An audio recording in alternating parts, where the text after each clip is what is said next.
Okay, we're going to start now. So we're going to go through all the basic information that we need. Like, we're going to start from ground zero here, as though you know absolutely nothing, and we'll work our way up. So one of the first things we have to understand is that in animation, we're taking static images and we're shooting them on video and letting them play back in sequential order at a specific rate, or frame rate, time rate, that allows the audience to see the movement cleanly without any jerks or jitters. Now, if we go back in time, need my time machine once again. Sadly, I can only go forward in time and then bounce back. I can't go back in time. That's the only limitation to it. If we go back in time to when film was first invented back in the late 1800s, the projectors, or not the projectors, but the cameras at that time were hand cranked. There weren't any motors to make them run, so they had to be hand cranked. So I guess the closest example that I can give you that I think everybody will have seen is the most recent King Kong movie with Jack Black in it. And if you remember watching that, he has the camera on the tripod, which he runs around filming the Tyrannosaurus Rexes and whatnot, and he's hand cranking the film.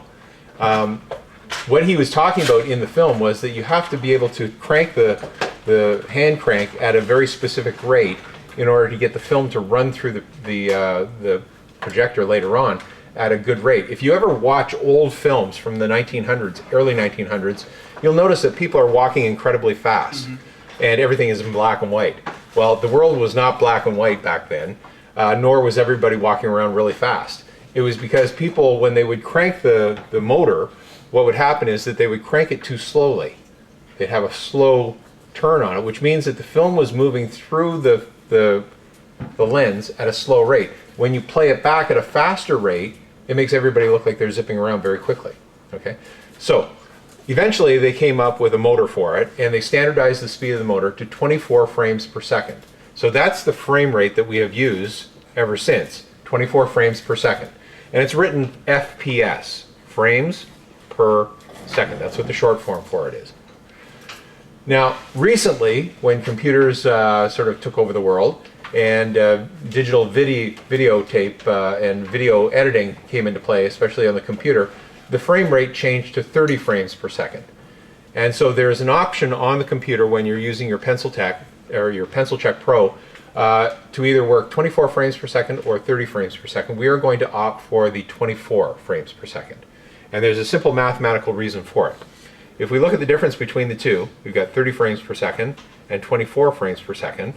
We've got a difference of 6 frames. Okay. Now, that may not seem like a lot, but when we start to consider how many drawings we need per second, and with the use of our eyeballs, we have what's called persistence of vision, which means that a flickering image on screen, we can perceive it through our eyes at a frame rate of 12 frames per second and still not see a flickering. Now, if you ever watch Japanese animation, older Japanese animation, like G.I. Joe or something like that, or anything from the 60s, they shot their stuff on fours, what's called on fours, one drawing every 4 frames. And so it would tend to have a little bit of a jerking type of an action to it, or a strobing action.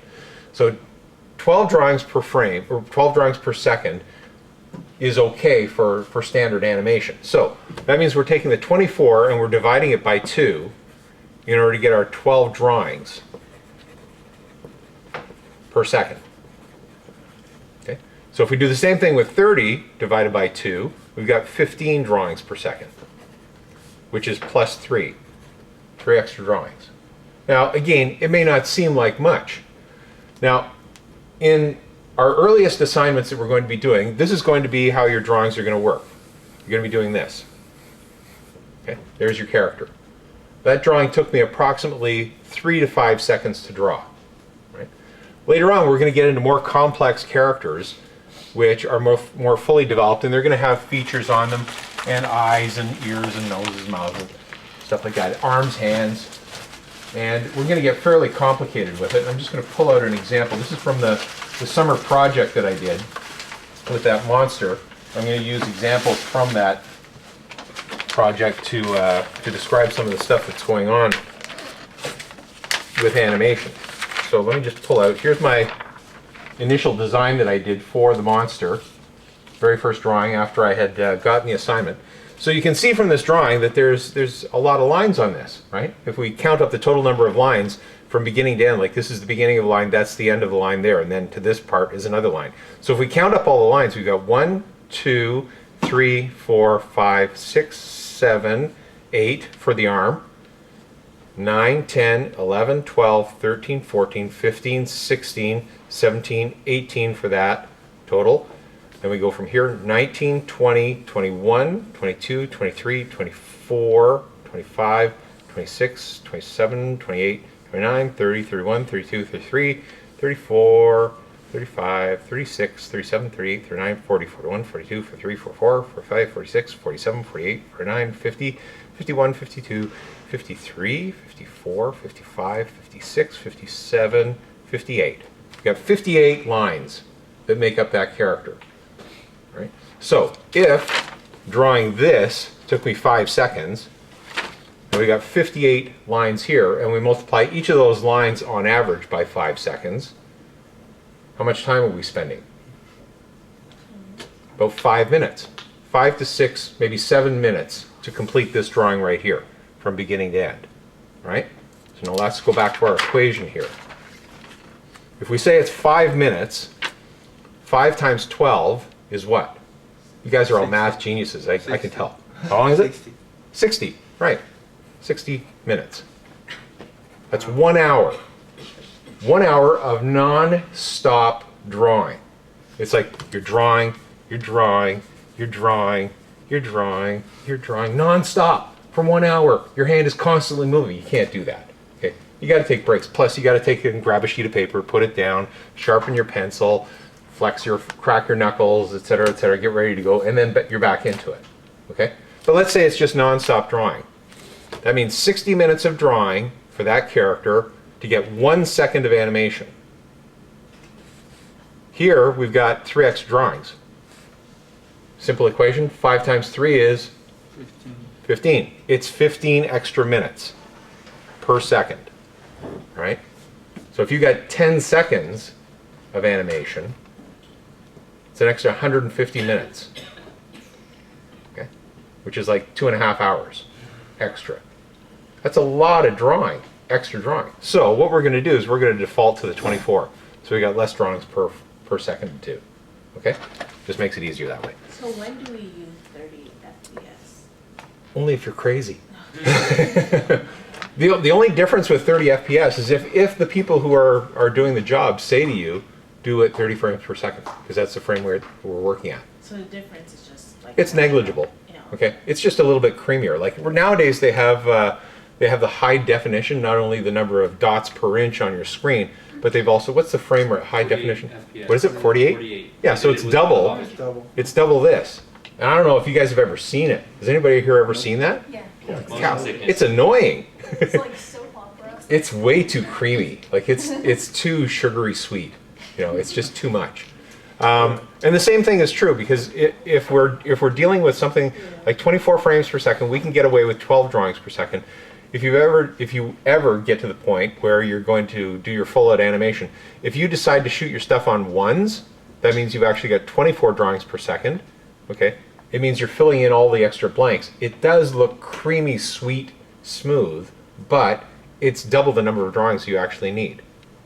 Okay, so if for 1 second it takes you 60 minutes, if you shoot it on ones or 24 drawings, it's going to take you 2 hours to do 1 second. Double the amount of time. Couldn't you use that though? I remember there's people in my class who were using it on ones for really fast motions. It depends. It depends on the action and the speed and the distance, which we're going to discuss in a few minutes. Okay. Well, I'll give you examples of when it works and when it doesn't work. All right.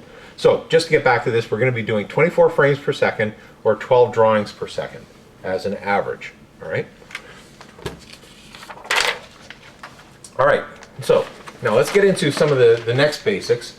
Since we've got 24 frames, we're shooting our drawings on what's called twos. Shooting on twos means one drawing for every 2 frames.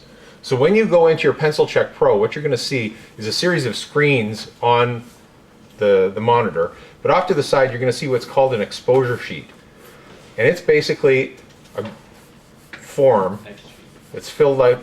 Yeah, it's either called exposure sheet, X sheet. It's also called a dope sheet, meaning that you have to be a dope not be able to do it properly.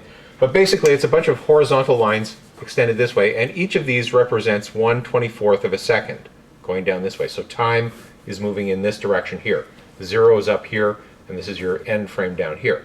So when you go to shoot your stuff, you're going to shoot your frames. Your first drawing will go in here as number 1. And if you've got the setting to capture every second frame, your next drawing will go on frame 3, because it shoots this drawing on 2 frames, and then this one goes on 2 frames. Then your drawing number 3 will go here, and then number 4 goes in there, and number 5, etc., etc. Okay? So we're going to shoot our stuff on 2s as a general rule, and I'll explain to you later on in ways that we can break that rule. So we have to understand that drawings are exposed for 2 frames, and we've got 24 frames per second. Now, what we usually do is we draw what are called key positions, key drawings, and they're also called extremes. It's the furthest position that something is going to move in, or it's a start position and a stop position for something. So let's just do something really, really super simple here. On a sheet of paper, I want you to draw a little line like this. Just put it on the left-hand side of your screen there. And what we're going to do is we're going to take another sheet of paper and put it over top. If you don't have your peg bars and your paper isn't punched, just corner register it. So you're just lining up the paper so it's up against the edge of it. And what we're going to do is we're going to choose another position for the line over on this side of the paper, like that. So what we have is we've got a start position and we've got a stop position. So now when I switch these drawings back and forth like this, it creates the illusion that my line is bouncing back and forth across the screen. Okay? So it's really super simple animation that we're doing right now. I'm sure you've probably all done something like this, some form or another. In the corner of your notebook in high school, you do the bird flying or something like that, or someone falling off of a cliff, or someone exploding, or a jet flying, or I don't know what you do, and you flip the corners and you get to see your animation moving. Okay? This is sort of a form of that. But what we're doing in your form of animation, when you did that flip book in the corner, you started at the back of the book and you did your first drawing. Or sometimes you start at the front of the book and then you work your way back and you have to flip it in the opposite direction. But what ends up happening is you do your first drawing, then you go to the next page and you do the second drawing and you move it just a little bit. And then you go to the next drawing, you move it a little bit. Then you go to your next drawing, you move it a little bit. That's called straight ahead animation, meaning that you're doing your drawings in sequence 1, 2, 3, 4, 5, 6, 7, all the way through. Right? What we're talking about here is key animation, or pose-to-pose animation is another term for it. Right? Those are the two alternating terms. Key animation or pose-to-pose. So this is a key drawing here, and this is a key drawing here. This is a pose, this is a pose. It's an extreme, and it's extreme. So my line is basically what I'm saying by these two drawings. My line starts over here, and it travels across the sheet of paper to this position here. So once I've got those two key extreme positions, the next question that I have to ask myself is, how long is this going to take? How long do I want it to take for this line to go from here over to here? So if we go to our default rule of shooting everything on 2s, that means that we're going to expose this drawing here for 2 frames, and this drawing here for 2 frames, which is a total of 4 frames. How long is that in seconds? That's 1/4 of a second. No, it's less than that. Wait. 24 frames per second. Oh, yeah. Well, that's 12. We got four frames. It's what? 5, It's 1/6 of a second. That's right. It's 1/6 of a second. Okay? It's like beep, and it's gone. Okay? Beep, beep. Your line is going to go boop, boop, across the screen. So it's just going to appear here, beep, beep, very quick. So if this is the feature film that you've planned out of the line moving from here to here, dun, da, da, da, whoever your name, Brian Lemay presents the line moving across the screen. It's basically going to go like this. Opening credits, title, and then boop, boop, end title, end credits. That's it. That's all we got. Not very long on screen, is it? Okay, so we have to expose it for a little bit longer. Now, one of the things that I do every year when my kids eventually get around to grade 6 or 7, I usually make a trip out to the school and ask the teacher if I can do a presentation on animation. Because the kids at that age, grade 6, 7, they're really interested in that type of stuff. So the number one question that I always get asked, aside from what does the claw really look like, to which I say I have no idea. The second most asked question is, how long does it take a character's arm to go from here to here? And my default answer is 1 million drawings. It takes 1 million drawings for the arm to go from here to here. And they all go, ooh, that's a lot of drawings. And I say, no, that's not really true. The answer to that is, it depends. It depends on how fast or how slow you want the arm to be moving. So what we do is we calculate out a movement from the start position to the stop position in time. How long do you want it to take? Okay, so the answer to the question of how long does it take the arm of a character to go from here to here is it depends on what the arm is doing. It depends on what the character is doing. My arm could move from here to there in 1 second and it would take this long. That's about 1 second. Okay? Half a second would be this. A quarter of a second would be this. Okay? 10 seconds would be this.